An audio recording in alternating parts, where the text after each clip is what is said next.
भगवान ने जो तुम्हें कैपेसिटी दी है वो जवानी में जब तक जिंदा हो महीने में 2 दिन तीर्थ में गुजारो, ऐसा संकल्प कर लेना चाहिए कि 2 दिन तो तीर्थ करना ही है। अब पूछिए तीर्थ करने से होता क्या है? पूछिए पूछिए। मैं वैसा पंडित जी नहीं हूं जैसे आते हैं यहां। अभी यंग हूं, ब्लड में थोड़ा, समझ रहे ना, गर्मी है।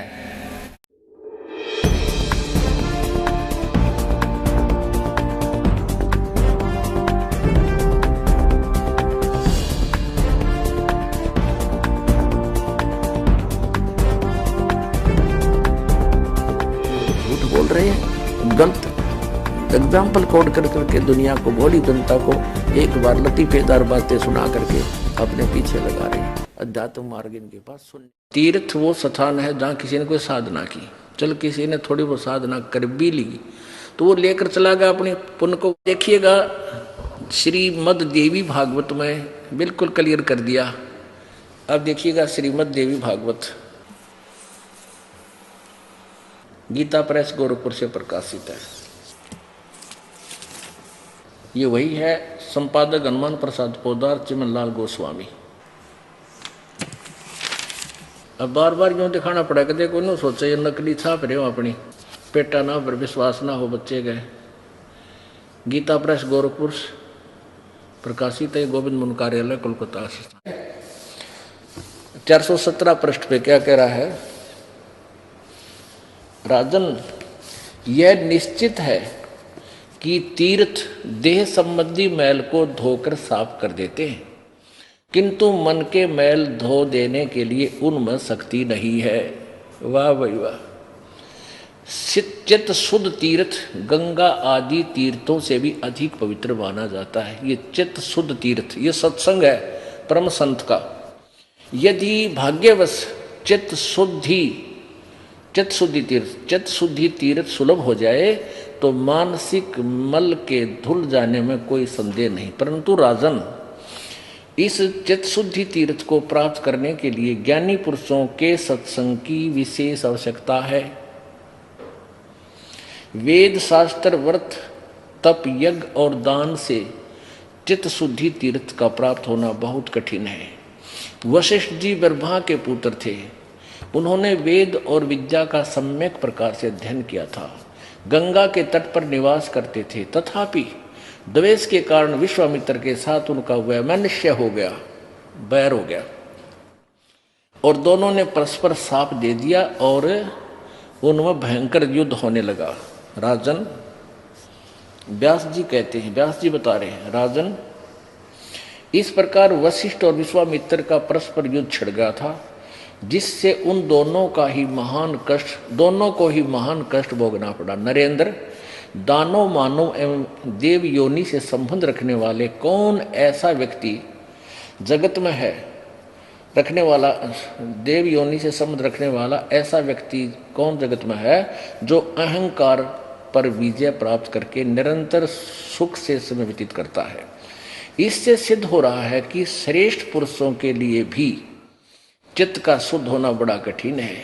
अतः सम्यक प्रकार से चित्त को शुद्ध कर लेना ही परम आवश्यक है। अन्यथा तीर्थ, सत्य, दान तथा धर्म के जितने साधन है वे सब के सब कोई विशेष प्रयोजन सिद्ध नहीं कर सकते। अब कितना क्लियर हो गया?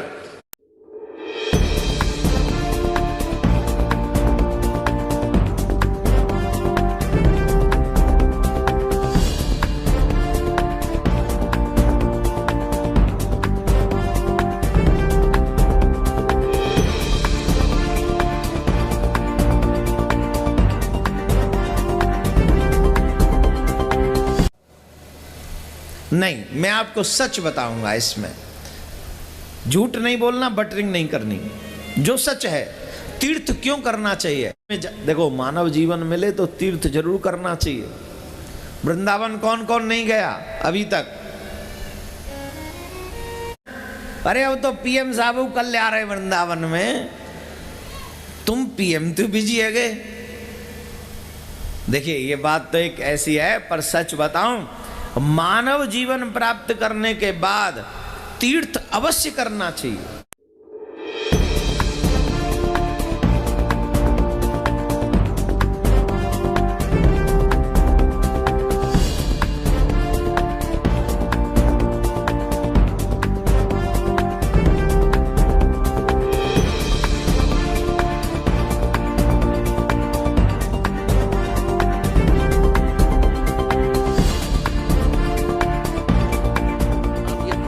के बारे में, ये तीर्था बड़े डुबाया करते, वह तीर्थ क्या थे, इसमें ऐसे ऐसे बेउद्य प्रकरण लिख रखे हैं, सुनाते हैं विश्रमा हमने। अब ये तीर्थ क्या चीज है? अब इन तीर्थों का ऐसा प्रकरण है कि कहीं पर किसी साधक ने बैठ के किसी इष्ट की या जैसी भी उसको साधना प्राप्त थी, उसने वहाँ यानी किसी तालाब का आश्रय लेकर, नदी या झील का, अपनी तपस्या साधना की, जैसा भी अनुष्ठान उसको पता था। अब उसने जो भी डले ढोए थे, यानी जहाँ तक की भी साधना की थी, किसी स्वर्ग की या महास्वर्ग की, वो तो करके साधना चला गया वहाँ से, जहाँ जिस लोक में जिस इष्ट के पास उसने जाना था। अब बाद में वहाँ क्या रह गया? कुछ नहीं रहा, एक यादगार रहेगी। और अब क्या बताते हैं कि उस तीर्थ पे ऐसे ऐसे उस ऋषि ने तपस्या की थी, वहाँ राजा जनक ने यज्ञ करे थे, इसलिए वो जनक तीर्थ बन गया। अरे भले आदमी हो। अब जैसे हम यहाँ सत्संग कर रहे थे, पहले ये दास जगह जगह सत्संग करने जाते थे, नगर नगर में खुले समागम करते थे 5-5 दिन के। और उस शहर में हमने सत्संग किया। जो सत्संग सुनने आए वहाँ उनके लिए भोजन भंडारा फ्री होता है। वहाँ सत्संग करके हम आगे चले गए तो वहाँ के छोड़ आए वो भट्ठी, ईंटा के बनाए हुए चूल्हे। और कोई व्यक्ति कहे बाद में कि यहाँ रामपाल महाराज का सत्संग हुआ था, देख यहाँ हलवा बना था, यहाँ पूरी बनाई थी, यहाँ बूंदी बनावे थे, और यहाँ भंडारा कराया था, हलवा भी बना रहे थे देसी घी का। अब वहाँ ना तो हलवा ना पूरी और ना संत रामपाल का सत्संग, वो तो एक स्थान है, वो भट्ठी, वो चूल्हे माटी के ईंटों के, वो खाली खोखा है। अब वहाँ चक्कर काटने से क्या सत्संग वाला लाभ या वो हलवा पूरी मिल सके है? नहीं मिल सकती। अब तो वो ने ढूंढना चाहिए रामपाल महाराज का सत्संग हो की तरह है, तो वहाँ ज्ञान भी मिल रहा है और बढ़िया खान पान भी मिल रहा है। तो ये तीर्थ जो बना रखे थे, वहां नो के वहां चला जा तो उस पर ये लाभ।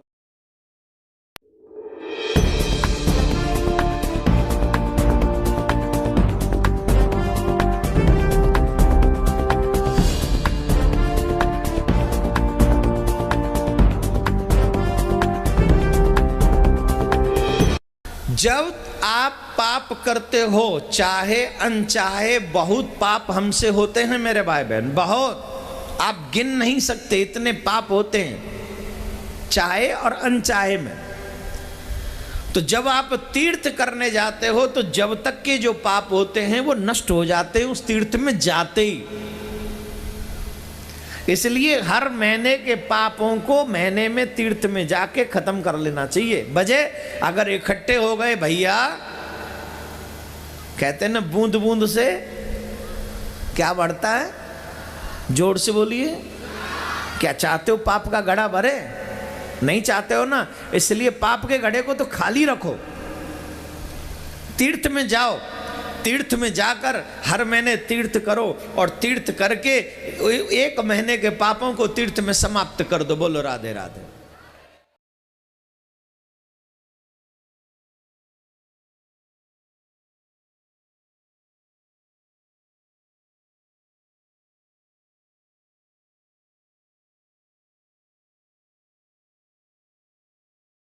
अब ये तीर्थों के बारे में, ये तीर्था बड़े डुबाया करते, वह तीर्थ क्या थे? तीर्थ बाट चले जो प्राणी, सो तो जन्म जन्म उर्झाणी, जाय तीर्थ पर कर है दानम, आवत जात जीव मरे अरबानम। क्या बताते हैं? तीर्थ बाट चले जो प्राणी, तीर्थ की यात्रा के सफर में जो जाता है पुण्य भक्त, कहते हैं वो तो जन्म जन्म उलझानी, वो तो जन्म जन्म उलझ गया, इतने पाप इकट्ठे कर लिए उसने, इतने जीव मार दिए। जा तीर्थ पर करहे दानम, आवत जात जीव मरे अरबानम। तीर्थ पर जाकर दान करे, आते जाते अरबों प्राणियों को मार डालते हो। पर भी लेन जाते है दुनिया, हमरा ज्ञान किने ना सुनिया। परमात्मा कहते हैं वहां पर भी लेन जहाँ है गंगा, उस पर तीर्थ पर जहाँ पर भी लगती है कुंभ के मेले में, और हमारा ज्ञान किने नहीं सुनिया। पुण्यात्माओं, परमात्मा के इस ज्ञान से परिचित होने के बाद हमारी ज्ञान वाली आँखें बन जाएंगी। फिर हमारे को ये भोली आत्माएं जो आन उपासना करते हैं वो कति बालक दिखाई देंगे, जैसे बच्चे खिलौनों से खेला करते हैं, अपना जीवन व्यर्थ कर रहे होते हैं, ऐसा नजर आएंगे। हर पैड़ी हर द्वार हमेशा, ऐसा ज्ञान जो देत उपदेशा। जा गुरुआ की गर्दन मारम, जो जीव भरमावे आचार विचारम। कहते हैं जो इस प्रकार का ज्ञान देते हैं, हरिद्वार में जाओ और वहाँ ऐसे बेड़ा पार हो जाएगा, हर की पैड़ी पर नहा लो, गंगा केदारनाथ पर जाओ, गंगा में प्रयाग में, कहते हैं इसे गुरु का तो जूते मारे, उसको बहुत पाप लगेगा। जा गुरुआ की गर्दन मारम, जो जीव भरमावे आचार विचारम। कहते जो जीव को इन उल्टे रास्ते पर लगाता है उसका तो गर्दन पर मारे जूत। अब परमात्मा कितनी गहरी बात बता रहे हैं कबीर जी गरीबदास जी के माध्यम से। पर भी लेन जात है दुनिया, हमरा ज्ञान किने ना सुनिया। गोते गोते पड़ है भारम, गंगा जमुना गए केदारम।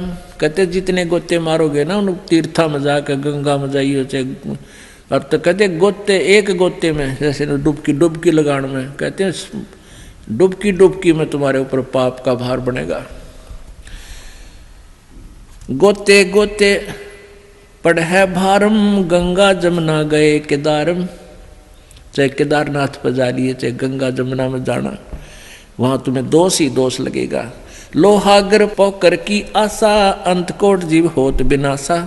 पाती तोड़ चढ़ावे अंधे, जिनके कदे ना कट्टे फंदे।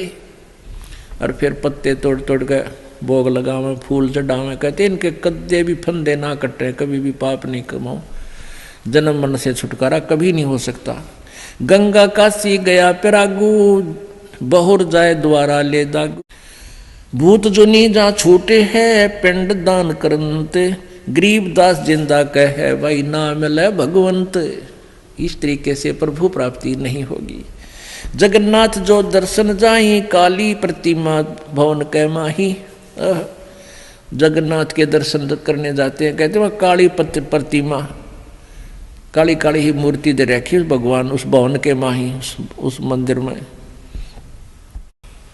तो कहते हैं गोमती और गोदावरी में झावे हैं, कहते 68 तीर्थ का फल एक ही तीर्थ में बतावे हैं। नहीं पूजे जिन संत सुजाना, जाके मिथ्या सब स्नाना। जिन्होंने परम संत तत्वदर्शी संत की पूजा नहीं की, उनका ज्ञान ग्रहण नहीं किया, उनके सब साधनाएं व्यर्थ होती हैं। कोट यज्ञ असमेघ कराई, संत चरण रज नहीं तुलाही। कोट गु नित दान जो देही, एक पलक संतन पर भी लेही।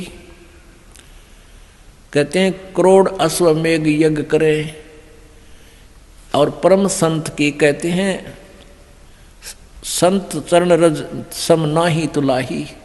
संत के चरण की धूल के बराबर भी वो नहीं है, क्योंकि संत के चरण की धूल उनको मिलेगी, क्योंकि जो संत के पास आवेंगे फिर वो यथार्थ ज्ञान बतावेंगे और फिर आपका कल्याण हो जाएगा। तो संत परम संत के बिना, तत्वदर्शी संत के बिना ये सब तीर्थ और ये अश्वमेघ यज्ञ भी व्यर्थ है। घने दिनों से चढ़ा हुआ है। इस दास का उद्देश्य यही है कि आप दोनों की तुलना करें, सदग्रंथों की और साथ में इन ऋषि महर्षि और नकली गुरुओं के सिद्धांत की।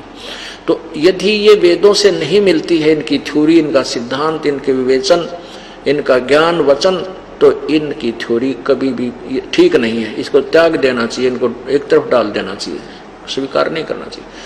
अब कई ये कहते हैं कि आपके महाराज जो है, आपके गुरुजी संतों की निंदा करते हैं, और महर्षि दानंद बड़े अच्छे समाज सुधारक थे, उसके पीछे पड़े हुए हैं, उसकी निंदा करते हैं। नहीं, निंदा तो महापापी प्राणी क्या करता है, ऐसे पाप को रामपाल कभी नहीं करेगा कि निंदा करो। दास तो सत्य कहता है, सत्य निंदा नहीं होती, ये तो परोपकार का काम होता है। किसी किसी प्रमेय परमात्मा करता जो सत्य कह सकता है। जीव की औकात नहीं है वो सत्य कह दे। परमात्मा अपनी समर्थता, अपनी शक्ति से और ये सत्य अपने समाज, भगत समाज तक पहुंचवाता है। अब जैसे सरकार ने एक बार नकली नोट पकड़े थे 500 के, वो डुप्लीकेट नोट थे। सरकार ने उनकी जनता को समझाने के लिए दोनों दिखाए थे, टीवी पर भी, समाचार पत्रों में भी छाप छाप करके बताए थे कि ओरिजिनल ऐसा होता है, डुप्लीकेट ऐसा होता है। तो क्या सरकार निंदा कर रही थी? नहीं, एक महापरोपकार कर रही थी। ना जाने वो ठग कितने लोगों को ठग ले जाते। तो ऐसे ही ये दास एक महापरोपकार कर रहा है कि सदग्रंथ रूपी ओरिजिनल नोट आपको दिखा रहा है साथ में, और इनका डुप्लीकेट लेख भी आपको दिखा रहा है कि ये गलत कह रहे हैं, हमारे वेद सत्य कह रहे। इतना सा दास का कर्तव्य है, इसने चाहे निंदा कहो, बुद्धिमान लोग इसको परोपकार कहेंगे।